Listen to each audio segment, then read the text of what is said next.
My name is Katie Hopkins, or Milo's mum. I am a straight, white, Christian conservative and a married mother of 3 under 15. In this last year, I have lost 2 jobs, been forced out of my family home, banned from state schools in Wales and Scotland, those are irrelevant places, and I have lost my right of entry to South Africa. I would add my lost dignity to that list, but that went a very long time ago. The destruction of the family unit, the ruination of a country's identity, the violation of our faith in democracy itself, we are left wondering what the hell we can put our faith in. And furthest down this path are our fellow South Africans. You know, I spent 3 weeks in country with white farmers in South Africa, being systematically cleansed from their land. I travelled to sit with and understand families of the victims and survivors of the relentless attacks by black gangs that can go on between 3 to 6 hours while the white farmers and their wives and children are tortured.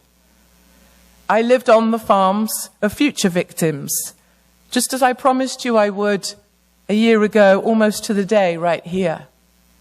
I wanted to share their fears for the monsters that can come in the night. The last days of the whites in South Africa are upon us. A serving police officer told me it will all be over in under 2 years. My new farming friends, big, bold Boers whose grandfathers turned the bushveld into fertile land, are now preparing to make one last stand. They are strapping in for the final fight, preparing for a new battle, the river of blood. And they say they will die in their boots and spill their blood for the land, because they will not leave the place of their fathers. Sitting with one farmer, Bernard, on his stoop, overlooking his little farm, incredibly poor where he lives. It's why they can't leave. They don't have the money to leave. His father on that stoop was beaten to death by the black gangs. His wife was strung up with fencing wire, and his 11-year-old son was shot at. His 8-year-old son can no longer leave the house because he witnessed all of this, is on antidepressants, still can't sleep, and says he wants to kill himself because he wants to be reunited with his grandfather. But you know, perversely, it is in the face of this deeply upsetting tragedy of biblical proportions that we too can find comfort and hope. Comfort in their enduring faith, despite the callousness of the land, and hope in their determination to retreat to a defendable space that they can maintain, to fight on for their land. Bernard told me as he looked out over his farm, he still has faith in 2 things, God and the land. And I believe they are a glimpse into our future. Like them, we will build more walls, not to keep people out, but to keep the people we love safe inside. We will pull back, close in with our family in the broadest sense to a space we can defend, defendable space.